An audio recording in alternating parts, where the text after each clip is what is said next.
幾得意，幾得意。哦，撞啦！未。我哋試車係一定試唔到嘅，就係等驚險剎車。緊急剎車。頭先就係預咗一幕喺大澳門嗰度有架旅遊巴過晒線咁轉個彎，都唔知佢做乜。MGS5有一個特別嘅地方咧，就係佢電池盒裏邊嘅電芯咧係平放嘅。所以關鍵係咩？講咁多，就係架車同你揸下感覺。係呢個先係最關鍵。車嘅價值喺呢度，即係似翻架車啦，簡單嚟講，就係咁簡單。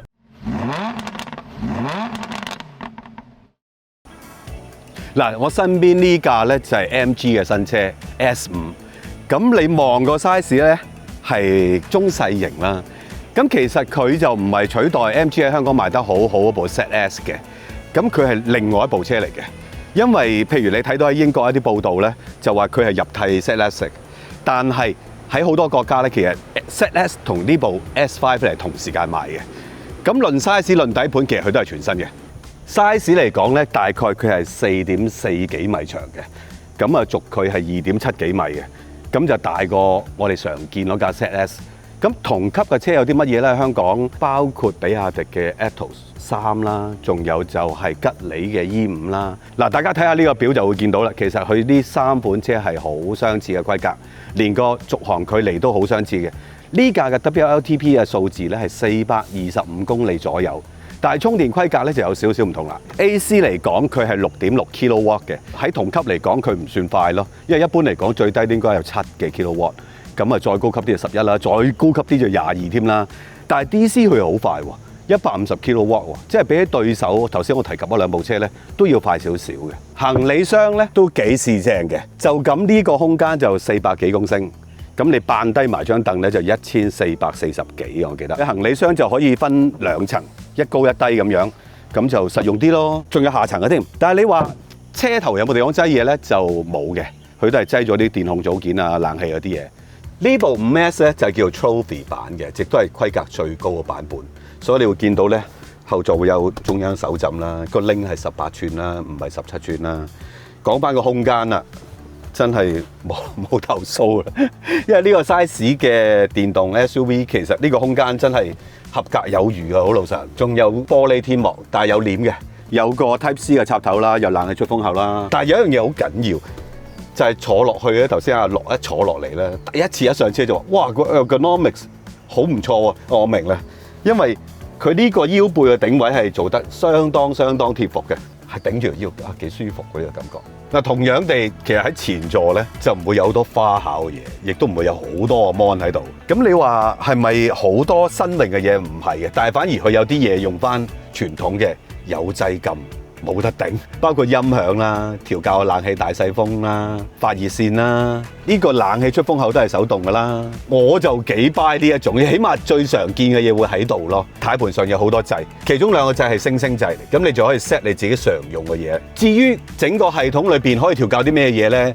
嗱，有 Apple CarPlay 嘅，咁亦都有好多嘅安全系統嘅，包括啲 Blind Spot 啊、Lane Keep 啊。不過有一樣嘢佢好得意嘅就係佢呢啲咁嘅系統呢，其實可以 custom 去 set 咗一組喺度，咁你一撳就開晒你需要嘅嘢，咁就比起好多電動車呢，入個 mon 嗰度逐樣揀呢，就比較方便少少啦。至於擠嘢嘅空間呢，睇一啲外國嘅 YouTuber 講呢，呢架 S5 呢話成個車廂裏邊有30幾個擠嘢空間，我唔知點坑啦。So far 係 OK， 起碼呢個位係好深嘅。2個杯架、無線充電，仲有呢度門壁係擠到幾大嘅水嘅。當然仲有 glove box 啦，唔使撳掣就可以撳出嚟啦。最後啦，我記得有啲觀眾問我哋：點解你哋試電車唔試啲 apps 㗎？其實好多時電動車嚟到香港好急，咁就叫我哋試咧，啲 app 係未 ready 嘅。但係呢架係 ready 咗嘅。普遍嘅功能啦，都係睇你插電嘅狀況啊、電量啊、你個位置啊，可以用手機嚟開門嘅。咁但係 smartphone key 咧就唔係話可以立亂有好多條嘅，係只可以一條嘅啫。但係你可以 assign 俾朋友用嘅，就係一次性嘅啫，即係佢用緊你又用唔到㗎啦。好啦。咁就係試車嘅時間啦，因為呢架車喺英國就好早就已經出咗㗎啦，咁就有啲評價都唔錯喎對呢架車，咁我哋都試試。其實我哋喺另外一個場景已經試咗一次嘅，就喺肇慶國際賽車場。哇！啱啫，真係好蝕啊仲。唔得啊！呢啲街胎嚟嘅，搞唔掂㗎。喂，佢都夠膽死，真係 MG 又俾我哋喺賽車場試車，好大膽嘅，好大膽啊！真係，冇咁急啊呢個。咦？可能熄咗個 traction，可能會再試下。哇！做咩事？佢甩啦開始，但係好似熄咗個 ESC 對你嘅幫助好似唔係好大喎，你覺得咧？都係推。其實佢 ESC off 都係唔係 off 晒嘅，都合理嘅。差唔多啦，呢係啦，呢啲車好少咁嘅天雨，其實好少，好少咁嘅天雨咋。日本 SUV 仔。哦，到你嗱呢架 MG S5咧，都係一啲日本規格少少嘅電動車嚟嘅。頭先我哋其實大直路進雞咧，都係150左右啦，係啦150左右啦，應該可以再高啲嘅，但係因為今日濕地我冇踩到好厚。幾得意，幾得意。超線啊！頭先係 open speed 嘅，係啊，少少啦，試下個 limit。跟住再點一點個 brake 睇下佢咩反應。哇！呢個位好推㗎，呢個位好推嘅。一剪一剪個膊，你已經覺得佢去咗去嘅。係啊，其實同架車個車架嗰啲唔關係，因為條胎做唔到幾多嘢而家呢一。係啊，航太拉到好直先可以有今日咁嘅路況。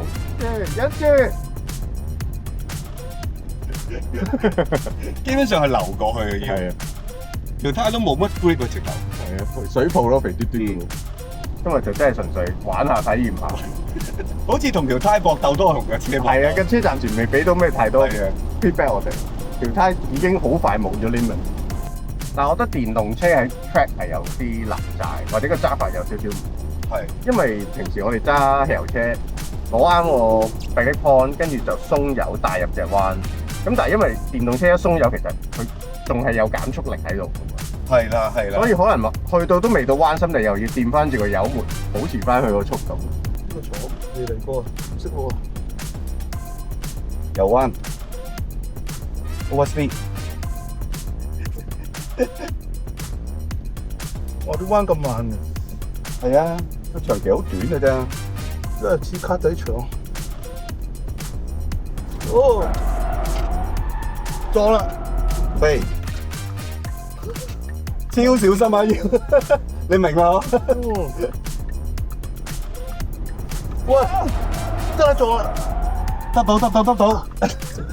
喂，真係唔得喎，即係要慢慢行喎。係啊，好慢啊，要出晒彎先啊，俾得少少油嘅，同埋唔好擒 curve 啊，個 curve 好線啊，跟住掉頭彎。加上呢個咧，嚇，係電動車。係。如果係油車咧，都仲還可能，都仲，電動車你掂下個油門就算啦。同埋條胎真係好雞啊！啊，真係好唔得啊條胎。即係公司沉得咁樣 OK。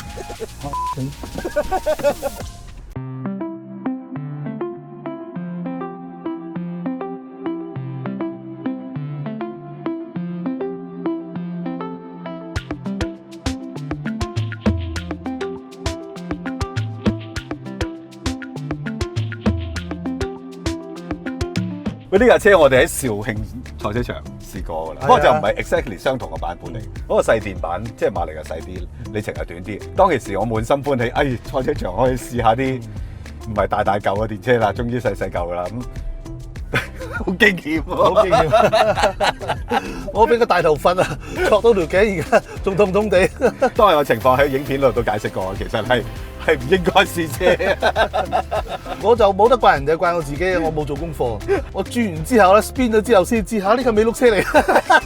唔係，我哋又專登熄咗個 ESC 咧，主要係條胎真係唔得啊，胎氣又唔啱啊，好多嘢啦。咁大家當歡樂片咁睇咗。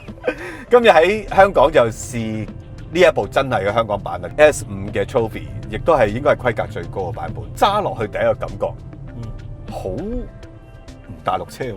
係啊，今次咧，我哋喺個好天好地正常咁樣揸咧，重新體驗下佢呢個美碌車，究竟係貨真價實啊，定係即係為美碌而美碌？美碌車梗係試唐太啦，我反覆試完之後咧，我係中意唐太嘅。嗰唐太咧，嗱我哋所有技術咧，我都係後來再睇翻 verify 翻嘅啫。我講感覺咧，就真係你知我哋揸美碌車，我哋成日都講噶啦，慢速直行同軚虛嘅，開快咗越快越定，係嘛？扭軚咧越深，嗰個回軚力越強，係啊，同埋你越喺彎裏邊俾油咧，唐軚同你鬥嘅力咧就越鬥得強，於是乎咧你就有更加精準嘅控制，係全部都有。全部都有。雖然咧呢啲係美碌車嘅自然物理現象嚟嘅，只要你係認真地做一個美碌車，你唔係話哦我幾何懸掛又 share，當有摩打嘅時候咧都係咁噶啦，咁於是乎咧你就做到兩邊都討好啦。嗱，如果真正用心地做一架美碌車咧，係應該係咁嘅，但係咧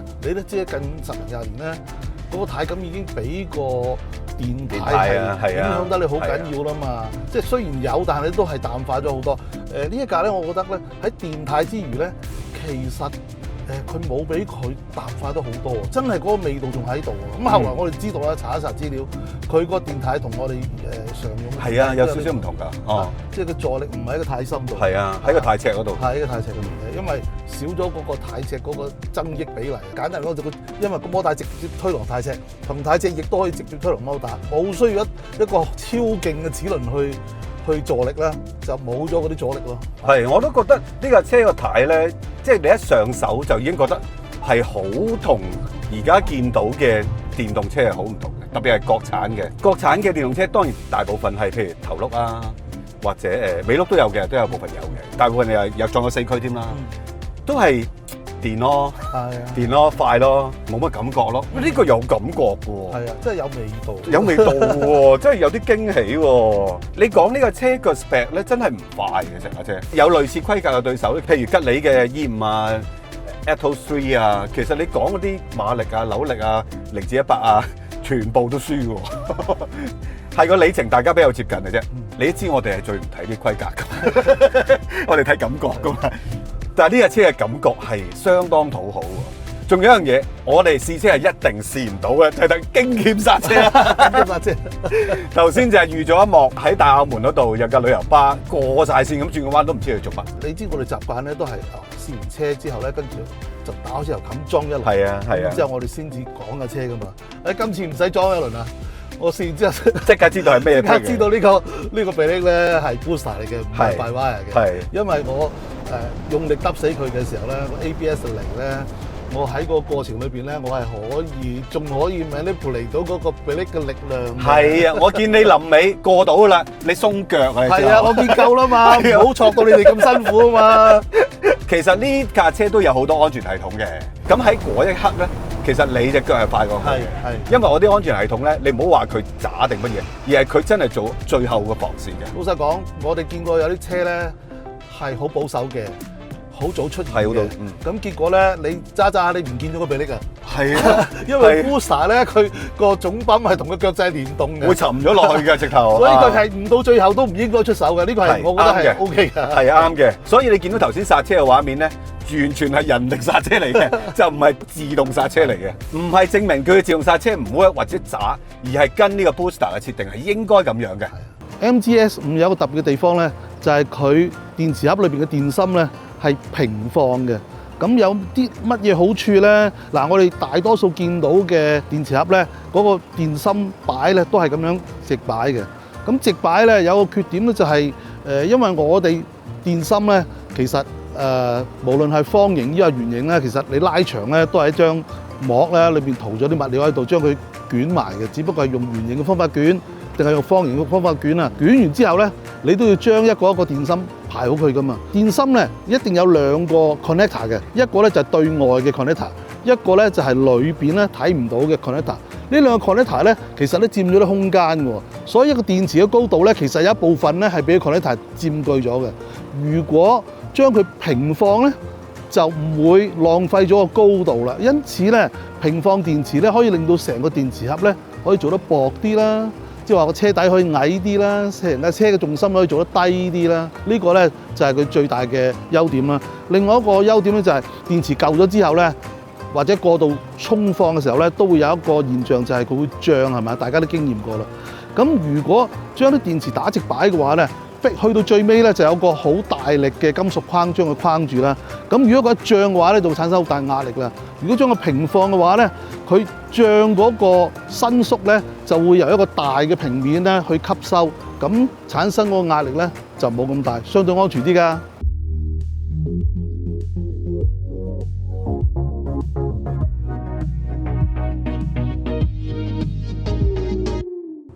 嗱，如果大家唔知道 Booster 係乜嘢咧，你睇翻龍 Sir 學堂有一集係講電動車嘅剎車嘅，咁嗰度係講咗 Booster 嘅特性 ，brake by wire 諸如此類嘅啦。